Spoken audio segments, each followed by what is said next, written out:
Oi, galerinha. Nós vamos agora para os procedimentos finais do trabalho, os elementos finais. Talvez muitos não deixem para o final, mas normalmente são questões que eu vou trabalhar por último, né? Então, assim, só dando uma dica para vocês. A questão da introdução, e aí a introdução diz respeito tanto ao projeto, né, ao projeto de pesquisa, quanto depois a monografia ou ao experimental. Que dica eu dou para vocês na introdução? Tá? A introdução, claro, como diz o nome, você vai introduzir o assunto. Então, como eu oriento os meus alunos assim a procederem? Nos 3 ou 4 ou até 5 primeiros parágrafos, você vai falar em linhas gerais sobre o seu tema. Pode, inclusive, citar um autor, trazer um autor, mas falar em linhas gerais sobre aquilo que você está estudando. Depois, você vai ir esmiuçando em forma de parágrafos todos os detalhes que compõem o seu projeto, né? Então, assim,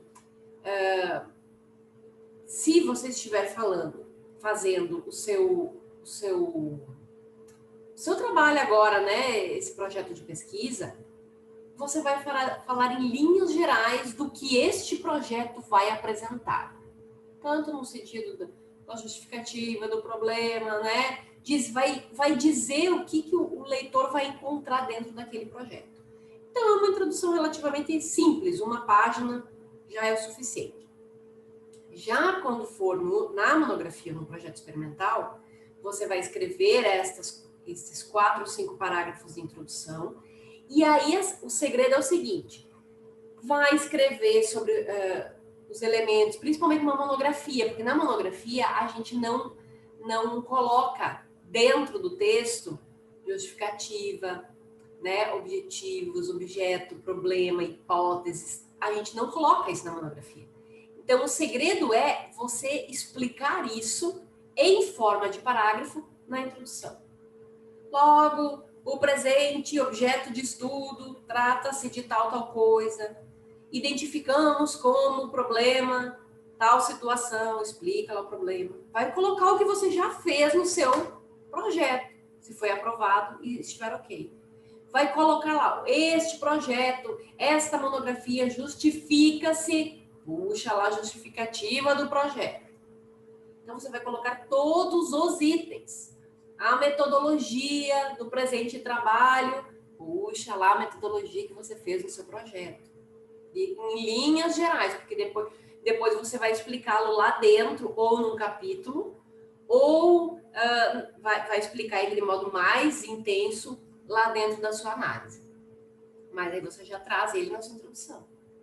E aí um outro lance pretendemos nesse trabalho, no primeiro capítulo, aí resume em um parágrafo o capítulo 1, o capítulo 2, o capítulo 3. E se ainda tiver outros capítulos, você vai resumir em um parágrafo cada um dos capítulos. Um parágrafo para cada capítulo. Né? E aí, no final, ainda vai fazer uma conclusão da introdução. Então, o grande segredo é esse da introdução. Já no projeto experimental, você não precisa entrar em tantos detalhes com relação a problemas, justificativa e objetos, porque eles estarão lá no memorial já. Então, você pode fazer todo esse, resumir objeto, né, problema, hipóteses, todos esses elementos de justificativa em um grande parágrafo, e já indicam que eles estarão no corpo do trabalho, né? E aí, de novo, explicar o que vai ter dentro daquele memorial. E aí pode substituir os parágrafos relativos aos capítulos para os parágrafos relativos aos tópicos, tá? Então, o segredo é esse. Na introdução, você vai falar disso, dessa justificativa, do problema, dos objetivos, do que vai conter em cada capítulo, do que você pensa investigar, do que você acha que você vai encontrar. Na conclusão, você vai fazer isso de novo, mas já tendo o resultado. Então, portanto, assim, faz de novo ali uns 4, 5 parágrafos em linhas gerais sobre o que o trabalho representou. Quais as principais conclusões a que você chega em linhas gerais? Aí você pode resgatar de novo o problema do trabalho, você pode resgatar de novo, claro que no tempo passado, você pode resgatar de novo os objetivos, de forma geral, bem geral, a justificativa, e aí sim você vai se debruçar um pouco mais nas hipóteses. O trabalho respondeu às hipóteses? Se sim, como? E quais as conclusões que você chegou? Se não, por que não? E quais as novas conclusões que você chegou? Ok? Se quiser, não é mais uma necessidade, mas se quiser, pode, aí sim, num único parágrafo, resumir todos os capítulos, dizer assim, esse parágrafo tratou sobre tal tema, tal e tal tema, né? E aí fazer um fechamentozinho, de forma bem sucinta, num parágrafo mesmo, e aí guardar os últimos 4, 5, 6 parágrafos para mergulhar mais nas conclusões de forma específica que você fez. Eu acho muito importante o aluno cuidar com muito carinho da introdução e da conclusão, sabe? Porque, assim, a introdução é a apresentação. Então, tem que conter esses itens iniciais do trabalho, né? Essa ideia da justificativa, do objetivo e tal, né? Do problema. Tem que conter uma apresentação dos capítulos, porque é o carro-chefe, é o que vai fazer o leitor mergulhar no trabalho. E a conclusão, o lance é o seguinte, às vezes o aluno está tão com pressa para terminar, porque ele já não tem mais tempo, porque ele já não aguenta mais, uma série de coisas, e ele escreve uma conclusão pífia, de meia página, às vezes talvez uma página, mas está muito fraca. Então, às vezes, ele perde ponto ali na linha de chegada. Então, a dica para uma boa conclusão é essa. 3, 4, até 5 parágrafos iniciais em linhas gerais, falando dos resultados do trabalho. Retoma em linhas gerais os problemas, objetivos e tal. Se aprofunda na resposta analítica das hipóteses.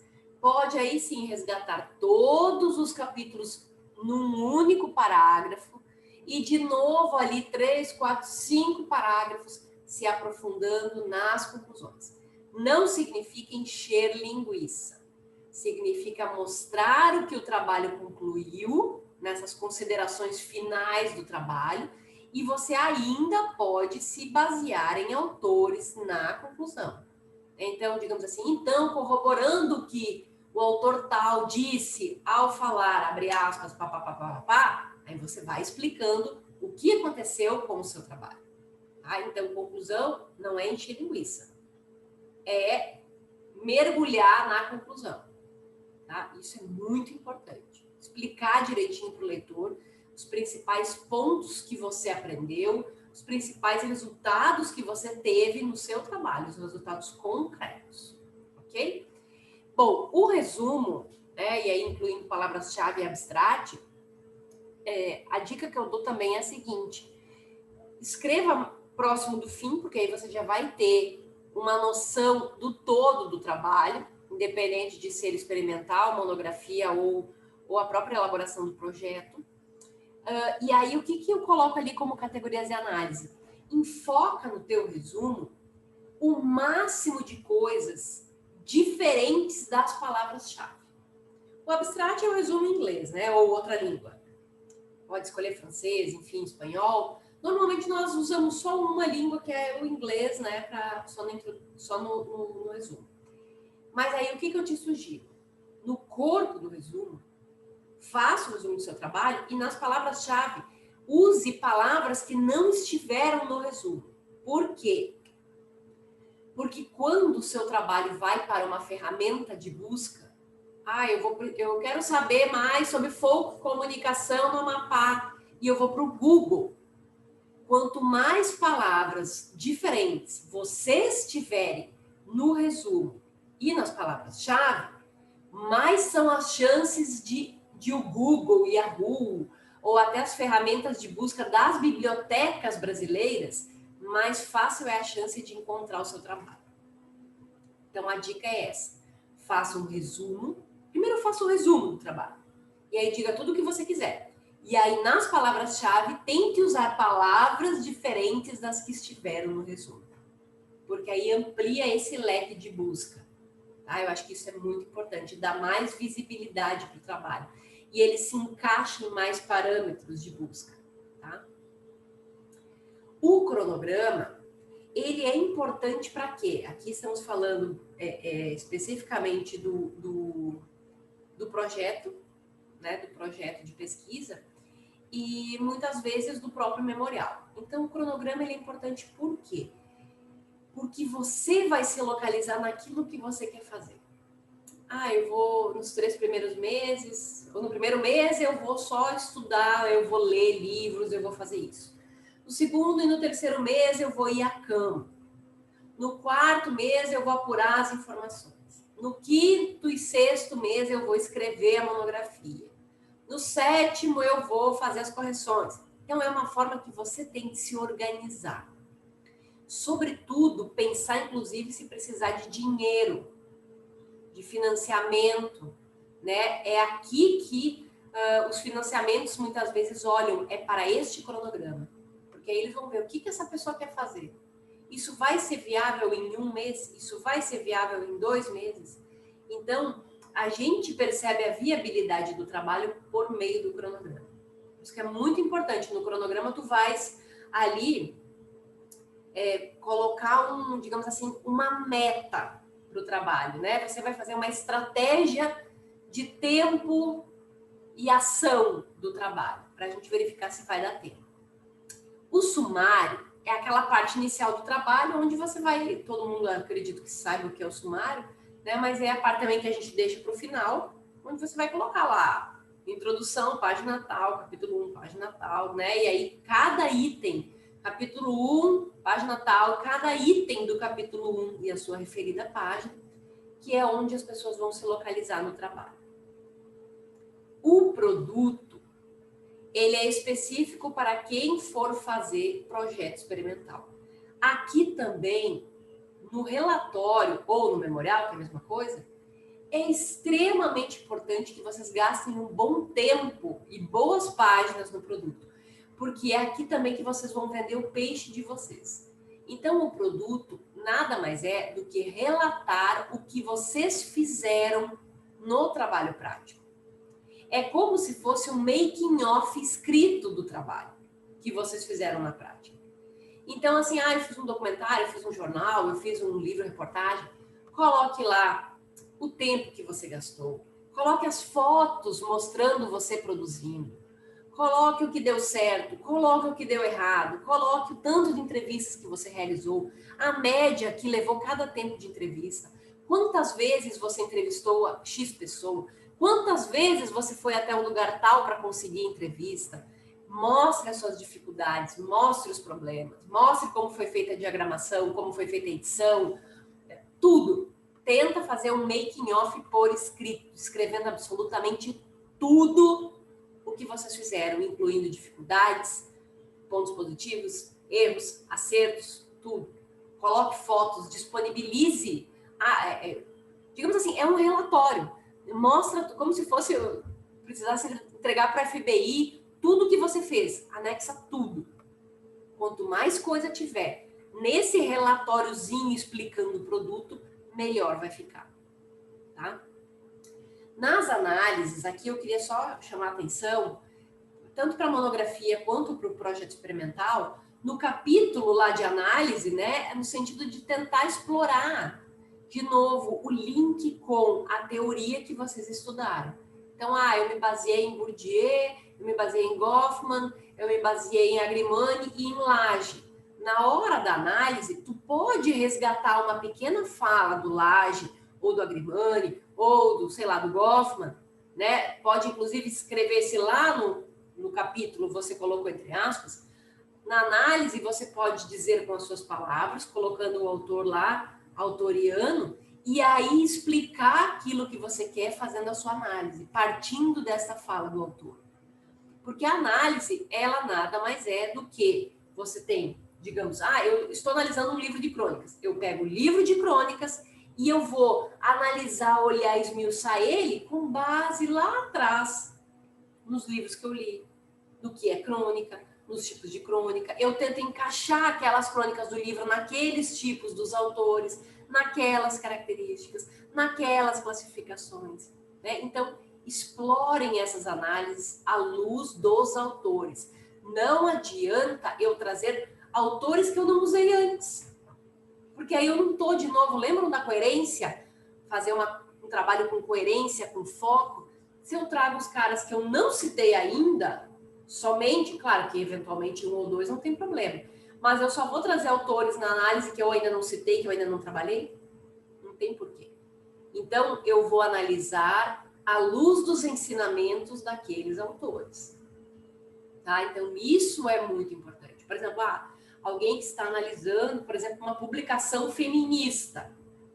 A pessoa vai ter que analisar aquela publicação com base nos elementos dos autores que ela trouxe lá na frente. Né? Quais são os conceitos que aqueles autores trouxeram? Eu vou trazendo cada um dos conceitos e analisando a minha revista à luz de cada um dos conceitos. Então, aí você vai dialogar autor com o que você escolheu para analisar e a sua argumentação. Autor, né, a escolha da análise e a tua explicação, a tua argumentação, os teus detalhes. E não esqueçam, logo na abertura desse capítulo de análise, se vocês não fizerem capítulo metodológico, escrevam detalhadamente os processos metodológicos logo no início do capítulo de análise. Isso é extremamente importante, ok? Se não tiver capítulo metodológico, coloquem no capítulo de análise logo na abertura. E aí, por fim, as referências bibliográficas no padrão da ABNT, eu trouxe aqui alguns exemplos bem pontuais.